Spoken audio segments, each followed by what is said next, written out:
I'm going to take you to Dick Cheney. Fasten your seatbelt. And this is going to absolutely blow you away. I would like you, if you can do this on your computer, to go to methodicaldeception.com. And when you open that up, on the navigation bar, you'll see where it says resources. And you'll want to click on that resources. And then there's a big box that says about the Israeli art students at the World Trade Center. Click here.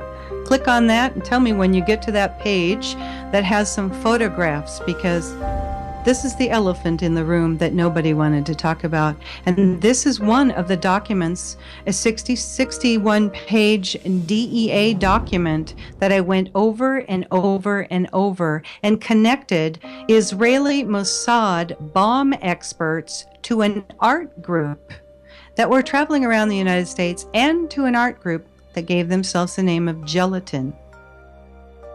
So are you there? I'm there. So you got those pictures? Yeah. Okay, now I'm going to take you to Dick Cheney. Just listen up. You're looking at those pictures. Those are some Israeli art students that came from a foreign country, and their art project was called 𝗵𝗱𝗃𝗿. They called their team the Gelatin group.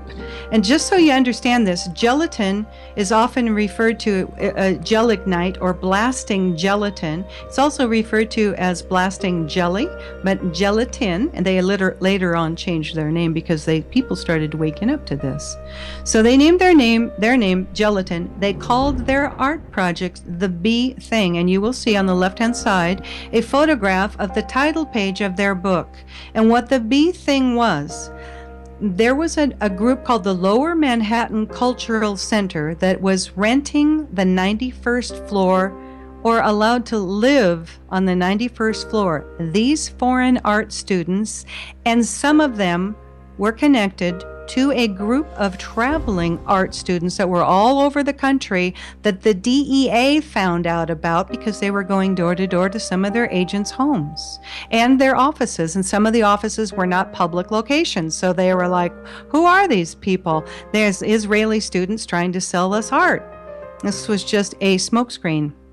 So you wouldn't go to where we're about to go. Now, the guy in the pink shirt, he's on the top right-hand side. Yep. Kind of pink shirt on. He has repelling gear on. Yeah. They removed a window. This was their art project. They put a wooden balcony out, and they had photographs taken via a helicopter that was rented by their sponsor from the Lower Manhattan Cultural Center. And that particular gentleman also had a big party to celebrate this event, and he rented part of the top floors of the Millennium Hotel. You'll remember that from 9/11, and who was there, the Bush relative, and took pictures and had a big champagne party watching this. Okay, look behind the gentleman in the pink shirt. You're going to see two big bold numbers. It says BB18.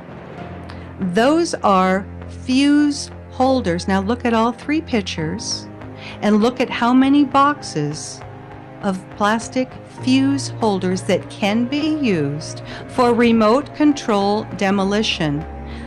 And ask yourself, why would art students from Israel and Austria be having thousands of fuse holders? This building was built in the early 1970s. They weren't electricians. They weren't redoing all of the electricity in that building.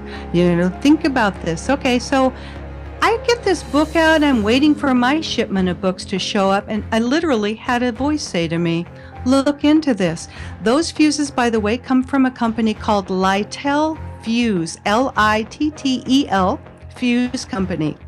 They're located in Chicago.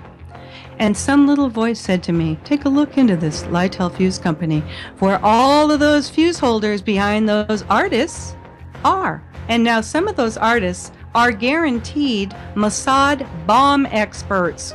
And that's in the DEA document that you can read. So I find out that Littel Company is a subsidiary of a corporation called Tracor, Tracor. Now, Tracor, they went bankrupt and split their company. They were a government contractor. They split them off into Tracor Aviation, Littel Fuse, and Tracor Defense Holdings. They're based in Austin, Texas. They were bought out by Westmark Systems. Bobby Ray Inman was the chairman of the Westmark at a point.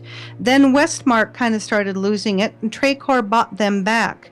Tracor bought out a company called Vitro, which used to be the Kellex company.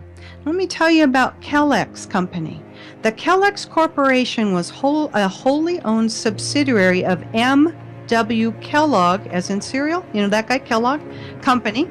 Kellex was formed in 1942 so Kellogg's operation relating to the Manhattan Project could be kept separate and secret, Kel meaning Kellogg and X meaning secret. The new company's goal was to design a facility for the production of enriched uranium through a gaseous diffusion technique. In gaseous diffusion, isotopes of uranium-235 could be separated from uranium-238 by turning uranium metal into uranium hexafluoride gas and straining it through a barrier material. Now, this is kind of interesting too. So for those of you who remember that originally the first responders were getting calls that there was a missile launched from the Woolworth building. The newly formed Kellex company's original headquarters were in the Woolworth building in Lower Manhattan. I know, it's just another coincidence, isn't it? They later on moved to Oak Ridge, Tennessee. But now the Kellex company, you will know them today. Here we are, fasten your seatbelts, as Halliburton. Dick Cheney's old company. There you go. I told you I was going to take you to Dick Cheney.